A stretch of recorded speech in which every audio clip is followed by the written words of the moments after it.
Welcome to another episode of the CEO Pick. I am Dave Ash, the CEO of Varlinks that sponsors this show. We transform the invisible human tendencies that inhibit business performance in high complexity. Our purpose is to evolve leadership effectiveness so that together we create a ripple effect of unity in the world. The CEO Pick Show is devoted to sharing the thought leadership of successful leaders of mid-sized companies. Such a leader is our guest today, Nathan Stooke, the CEO of Wisper Internet, an Illinois company that provides fast, reliable rural internet services to rural communities where other providers won't. Nathan founded Wisper Internet 18 years ago when a friend didn't have internet access at his business. Nathan accepted the challenge. It took a little research, a few maxed out credit cards, and hard work, and Wisper Internet was born to bridging the gap in rural America with fast internet. Nathan and I have something in common. We have been both studied at Southern Illinois University, Carbondale, and Nathan undergraduated with computer science and graduated with an MBA in year 2000, and I graduated 3 years later with an MBA at the university's Hong Kong campus. So we are a virtual alumni. So hello, Nathan, and welcome to the show. Hello, Dave. Thanks so much for having me. I think this is going to be a great session. Yeah, and we had a pre-call, and one of the things that actually I really like is the type of growth that you had during the pandemic. It was so unusual for companies. So tell us a little bit more about this journey of the last year and the growth that you had with the Wisper Internet. Oh, yeah, absolutely. Everybody says we're an overnight success story, but as you mentioned kind of in your introduction, 18 years in the making. But just as the pandemic was hitting, we had received some of our funding to build out to about 6 states in the Midwest in the U.S. And we went from 71 employees all the way to about 178, 187 employees in less than a year. So a lot of hiring during a pandemic. We had to figure out, how do you hire somebody, one, virtually. That one wasn't so bad. But then how do you train somebody virtually? Okay, we can do that. But then some of our skills, it requires tangible skills. How do I virtually teach you how to actually install internet on someone's house? And we had to work through all those challenges. We had to change our processes. And the team did an amazing job of helping us scale up during what none of us have ever run a business during, which is the pandemic. Yeah. So it was both a combination of the whole process, actually, from hiring to developing to training and so on, and then actually run the operation pretty remotely, right? Right, absolutely. Yeah. So what were the leadership challenges that you had with, especially from the point of view of the leadership team? Yeah, so our hyper growth, it can kind of cause problems. I've always preached that if you aren't growing personally, then Whisper will outgrow you. And we were on the cusp of some major growth, and we had some challenges amongst our leadership team. Some had been with me for 14 plus years. Other ones had been with us for a very short amount of time. And we had to really go through and do an assessment of what was the team that we actually needed to grow Whisper and to take advantage of this hyper growth that we were about ready for. And it was challenging. There was a lot of unpopular decisions that had to be made, very hard decisions that had to be made as to who needed to stay on the team and who needed to be replaced and what that looked like and the struggles we went through. And then you add on top of it the pandemic, where nobody really knows exactly how everything's going to work out. And it was a soup for definitely some trying times. Yeah. It's like when you have such a hyper growth, actually the leadership growth, the ability to grow faster than a company, that's the biggest challenge, right? To be ahead of the business all the time. Oh, it is, because as a leadership person, you're supposed to be helping forecast, right? You're supposed to be looking into the future some as to what are the needs of the company. And when your company is on a hockey stick, sometimes it's hard to get ahead of that curve. And we've always tried to have a culture of challenge everything here. Of just because we used to do it one way doesn't mean it's the right way. And even if nothing has changed in the outside world, our business has changed. And we really had to take that and put ourselves under the lens. And nobody on your leadership team wants to vote themselves off the island saying, well, I'm not really the right fit, or this is what I really like to do this piece of it. Those are some of the discussions we really had to have because we knew where we wanted to take Wisper and where Wisper needed to go. And there was a lot of questions on how we were going to get there in such a fast time. So one of the things like what you mentioned is like you make adjustment in the team, but how did you help those that stayed or actually even promoted or came in to help them? Because if you're continue to grow in that such rate, even those that came, they will start to step back if they won't continue to grow at the pace of the companies. Right, right. So I firmly believe in executive coaching and coaching actually for every one of our employees. I want to see our employees become the best version of themselves as they can be. And by providing coaching, it allows us to help them see blind spots, maybe things that they don't normally see about themselves, helps them see where they need to improve or where they're really under a rock star. That's what we call it their superpower, right? If they have a superpower, how do we maximize that? And one of my problems I'd always had with executive coaching, because I've used it throughout my business, is I tended to outgrow my executive coaches. So when I was a $200,000 company, I would find somebody who was maybe had run a business that was $1 million, and I would latch on to them and be like, all right. So I'd ask them all kinds of questions, and then we were growing. Even at that time, we were going very, very fast, not hyper growth. We were growing fast. I would outgrow them, and then I'd have to find somebody else. And now we do an executive coaching called Built to Lead, where it's really about you, the person. Who are you? What is your core? And what do you believe? Your worldview, your identity, and your characteristics. And then that helps us help you become the best person you can be. And that's really, really helped us expand and not outgrow our executive coaches that we bring in to help us. Yeah, interesting. So I'm very curious about, because I'm a firm believer in executive coaching. We are providing this service. So each one of the individual grow individually. How do you make them grow together as a team? If you believe that actually a team is a different entity than the individual, or the whole is bigger than the sum of its parts. Right. Now, that's a really good question because I get that a lot. They're like, well, wait a minute, if you focus on the individual and, think about it like this. If you're a team and you know everyone on the team and you've been through hardship together, you're a stronger team, right? You should be able to be a stronger team. But what if you're a team and you know a little bit about everybody, and the only reason why you really don't know everybody really well is because they don't know themselves that well, right? They have preconceived notions of maybe I'm a quick start, but really they're not, or maybe I believe in a team atmosphere, but I'm really more about just kind of buckle down and get it done myself. So what Built to Lead is, it's not right or wrong. We're not trying to develop these people to be the all same person. In fact, what we want is to be diverse. But what we're trying to do is have them understand really who they are, so we don't have individuals contradicting themselves. And then once we know we have a good foundation as to who you are, then you can stand up and be a better team. Because when somebody challenges you and says, well, we're not getting this project done right, or you're not doing something you need to correctly, it's not about you, what's happening. It's about how do we help the team and how do we move forward? And you can take it because you're a stronger person.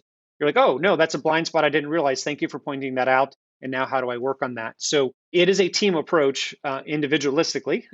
We want to be deeply connected, distinct, but deeply connected.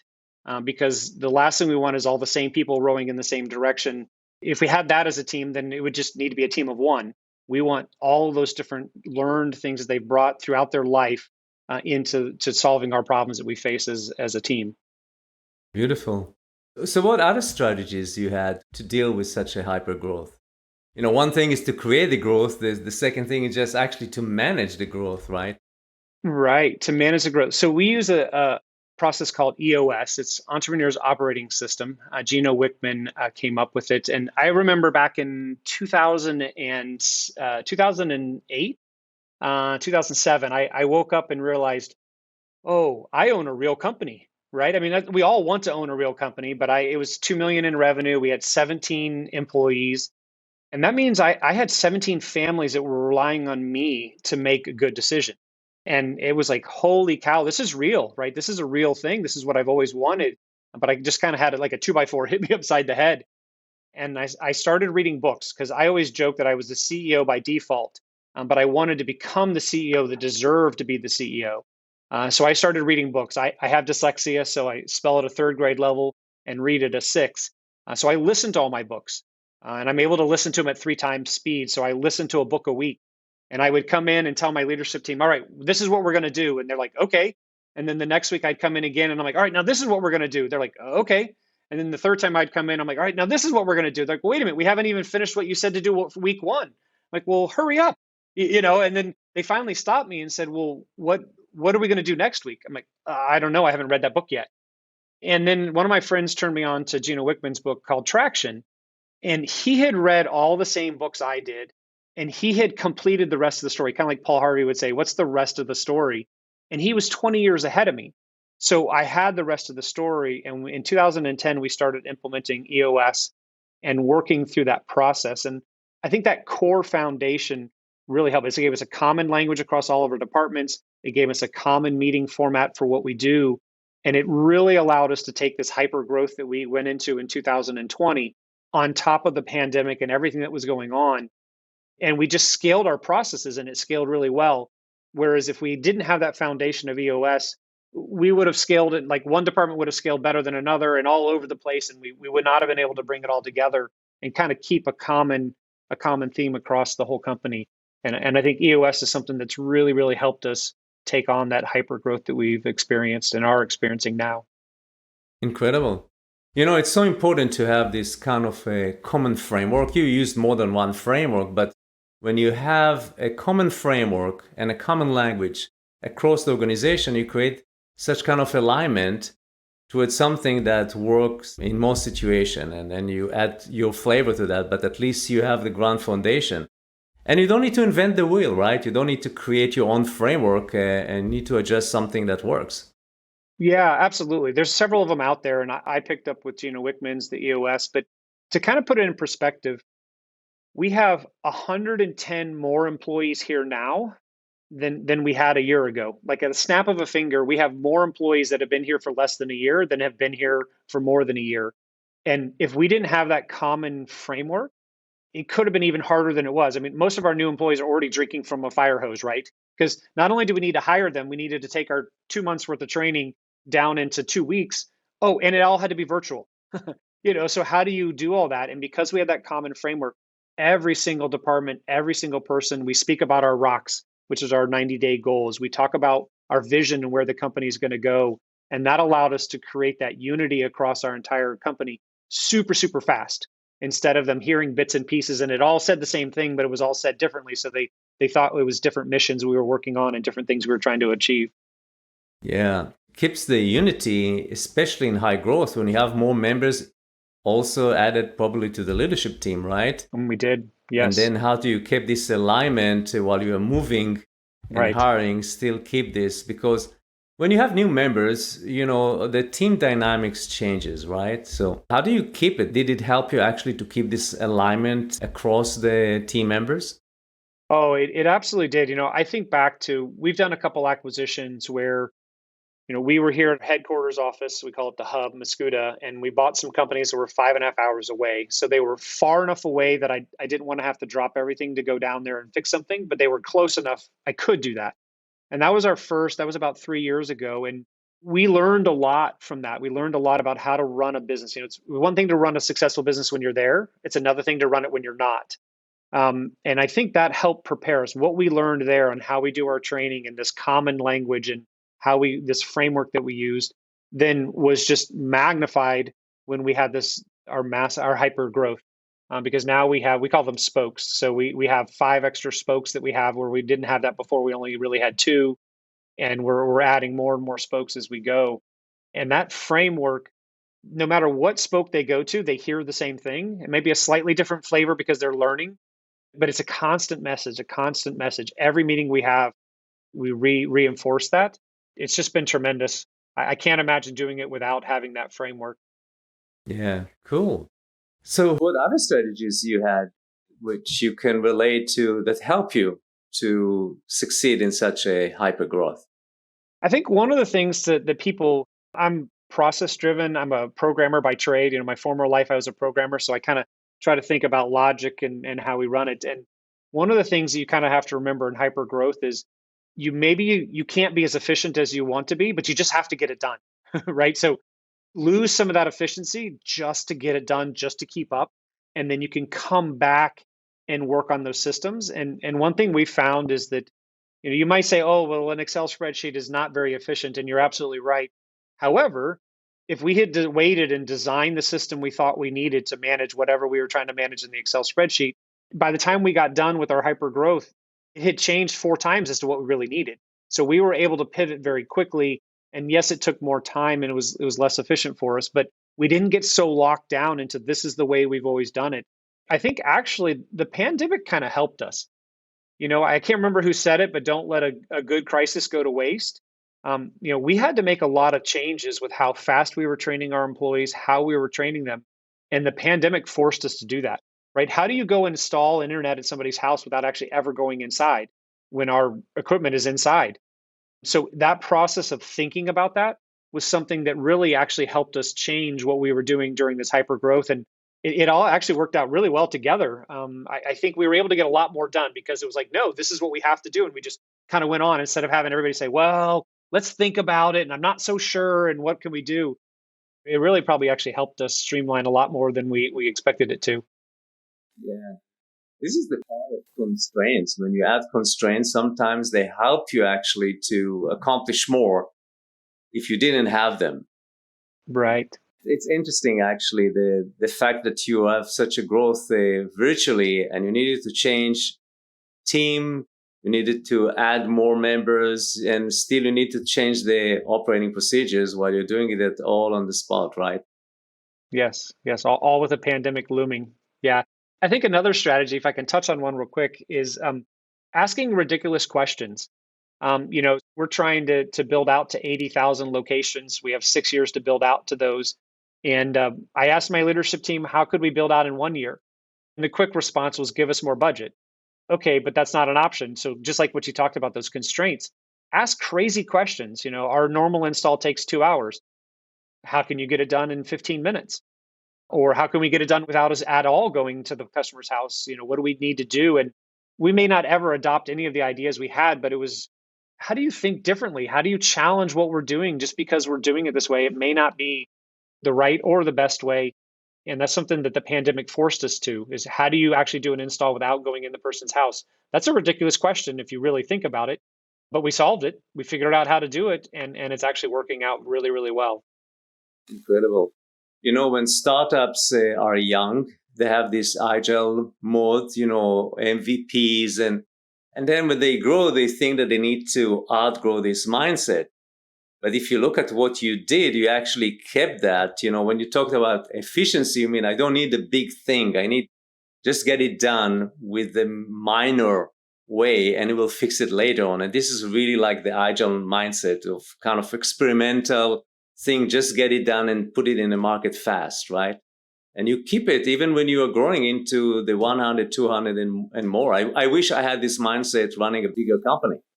Yeah, it's something you have to consciously think about, right? And that's why we have the hub and spoke model. So our regional offices, if you will, those are our spokes. And the idea is that they're supposed to be the entrepreneurs. They're supposed to be the ones that are on the front lines helping the customers. And they're the ones solving a lot of those challenging problems of how do you get internet to people in the rural markets. The hub, or a lot of other companies would call it HQ, we're here to make them wildly successful. That's what we're trying to do. What support can we do? And I always tell our GMs that we want them to think that they're the entrepreneur running a small startup with the scrappiness, thinking about everything they're doing. They just happen to have a really big company behind them that allows them to get more done. And that's the mindset that we're trying to achieve here, because by the time someone at headquarters or corporate got word of a customer being down or needing help, it would have been too late. We need to help our customers right away. And the way to do that is to empower our people at the spoke to be able to do that and provide amazing, amazing customer service that way. Yeah. Something, if I'll take one thing from this interview, it would be like the hub and the spoke. So what I understand is that the hub actually serves the spokes, right? Yes, Did I exactly. get it right? Yep. Yeah, Yep. but this is the HQ. And how many organizations you saw that actually many of the subsidiaries or the spokes actually all the time need to serve the HQ, send reports, do that for them.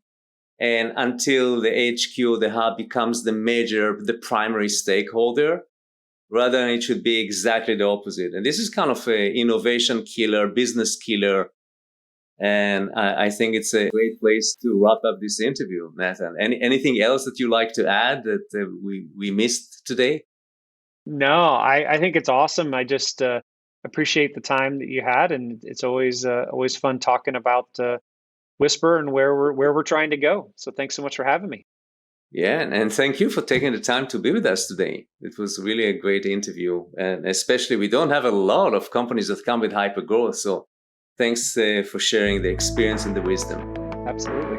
And thank you for watching the show, and I'm looking forward to seeing you in the next episode. Bye-bye.